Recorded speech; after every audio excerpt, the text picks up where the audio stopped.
हाय दोस्तों, स्वागत है मेरा यूट्यूब चैनल। आज की इस वीडियो में मैं आपको ट्रांसफार्मर के ऑब्जेक्टिव क्वेश्चंस कराऊंगा जो कि बहुत सारे एग्जाम में पूछे गए हैं या पूछे जा सकते हैं, जो कि आने वाले कॉम्पिटिटिव एग्जाम में काफ़ी यूज़फुल होने वाला है। तो वीडियो स्टार्ट करने से पहले जो लोग मेरे चैनल पे नए हैं या मेरे वीडियो को पहली बार देख रहे हैं, मेरे चैनल को सब्सक्राइब कर ले ताकि मैं जब भी नए वीडियोस डालूं सबसे पहले आप तक पहुंचे। चलिए दोस्तों, अब वीडियो को स्टार्ट करते हैं। सबसे पहला क्वेश्चन देखते हैं। The major insulation in a transformer is the insulation between. तो यहाँ पर दो तरीके से क्वेश्चन पूछ सकता है। एक मेजर इंसुलेशन कहाँ पर होता है ट्रांसफार्मर पे, और एक माइनर इंसुलेशन। चलिए देखते हैं मेजर इंसुलेशन कहाँ पे होता है। तो ये क्या है आपका, ये कोर है। तो इस कोर में दो वाइंडिंग चढ़ी हुई होती है, एक लो वोल्टेज वाइंडिंग और एक हाई वोल्टेज वाइंडिंग। ये रेड वाला आपका हाई वोल्टेज वाइंडिंग है और ये ब्लू कलर का जो दिख रहा है ये लो वोल्टेज वाइंडिंग है, और ये आपका कोर है। तो क्या होगा, कोर और यहाँ पर ऊपर से जो हम लोग चढ़ाएंगे लो वोल्टेज वाइंडिंग, उसके बीच में क्या देंगे हम लोग, लो वोल्टेज इंसुलेशन चढ़ाते हैं यहाँ पर कोर। उसके बाद इंसुलेशन चढ़ाएंगे, लो वोल्टेज इंसुलेशन, उसके बाद ये अपना लो वोल्टेज वाइंडिंग रहेगा। अब उसके बाद लो वोल्टेज वाइंडिंग के बाद जो हम हाई वोल्टेज वाइंडिंग डालेंगे उसके बीच में भी हम लोग हाई वोल्टेज इंसुलेशन चढ़ाते हैं। तो यहाँ पर देखा जाए तो हमारा ऑप्शन में, चलिए हम लोग देखते हैं कि जो हमारा मेजर इंसुलेशन कहाँ होता है, low voltage winding and core. ये देखिए आपकी लो वोल्टेज वाइंडिंग ये ब्लू कलर का है, ये आपका कोर है। तो उसके बीच में ये पीला दिख रहा है आपका लो वोल्टेज इंसुलेशन यहाँ पर होता है, और एक कहाँ पर होता है अपना लो वोल्टेज वाइंडिंग और हाई वोल्टेज वाइंडिंग के बीच में होता है। ठीक है, तो ये देखिए low voltage winding and high voltage winding ये दोनों होता है मेजर इंसुलेशन। तो आपका जो आंसर होगा बोथ ए एंड बी होगा। चलिए उसी तरीके से हम लोग मैनर वाला भी देख लेते हैं। तो मैनर इंसुलेशन जो होगा वो कहाँ पर किसके बीच में होता है। तो ये आपका low voltage winding and core, ये तो आपका मेजर इंसुलेशन हो गया। Low voltage winding and HV winding ये भी आपका मेजर इंसुलेशन हो गया। अब ये दो चीजें आ गई, turns of winding turns and layer of winding.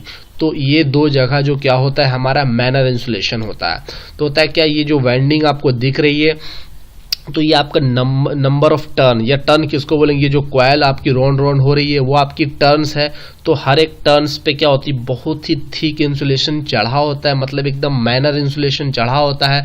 उसके बाद क्या होता है, हर एक एक लेयर पे क्या होता है, मतलब एक बार कॉइल हुई उसके बाद नेक्स्ट लेयर पे भी क्या रहेगा आपका एकदम माइनर इंसुलेशन चढ़ा रहेगा। तो ये आपका turn off the winding turns और लेयर ऑफ वाइंडिंग।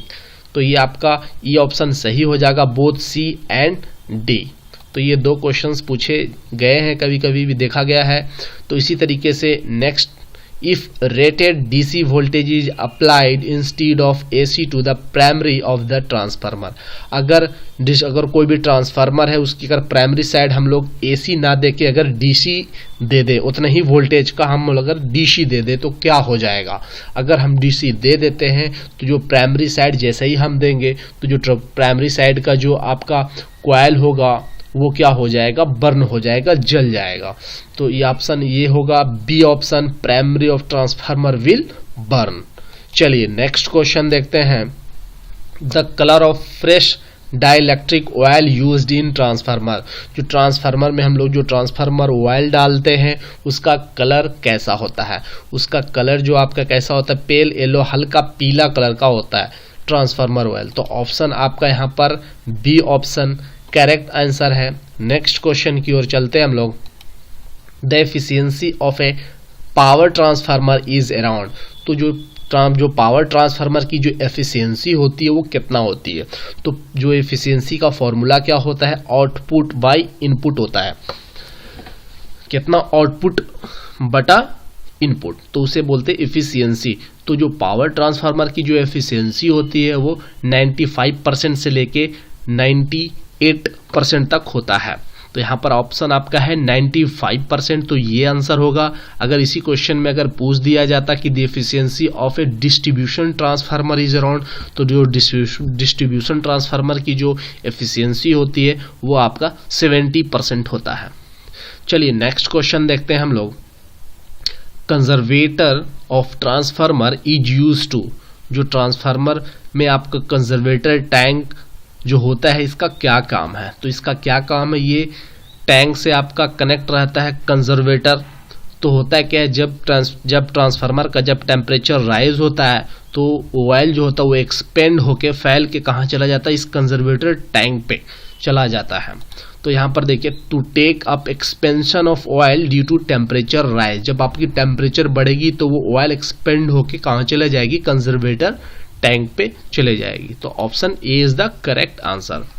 अब देखिए, transformer oil must be free from, तो जो हम लोग ट्रांसफार्मर ऑयल जो यूज करते हैं हम लोग ट्रांसफार्मर में, वो किस चीज क्या नहीं होना चाहिए वहाँ, तो वहाँ क्या नहीं होना चाहिए, मॉइस्चर नहीं होना चाहिए। तो इसलिए हम लोग क्या करते हैं, ट्रांसफार्मर ऑयल डालने से पहले उसे बॉयल कर लेते हैं, ताकि उसके अंदर अगर मॉइस्चर नमी हो तो वो क्या हो, रिमूव हो जाए, हट जाए। तो इसका करेक्ट आंसर ए होगा, मॉइस्चर। नेक्स्ट क्वेश्चन देखते हैं हम लोग।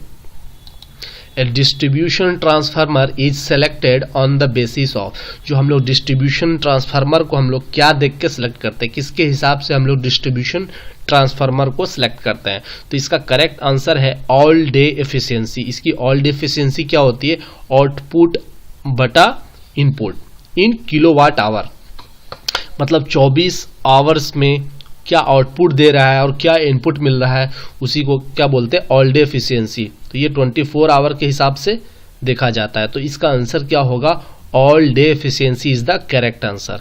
अगर दोस्तों मेरा वीडियो आपको अच्छा लगा हो तो लाइक जरूर करें। अगर आप चाहते हैं कि ऐसे ही वीडियोस ऑब्जेक्टिव के बहुत सारे आपके लिए बनाता रहूं वीकली में 3, 4, 5, तो आप वीडियो को ज़्यादा से ज़्यादा शेयर करें। Thank you for watching my video. Good luck and have a nice day.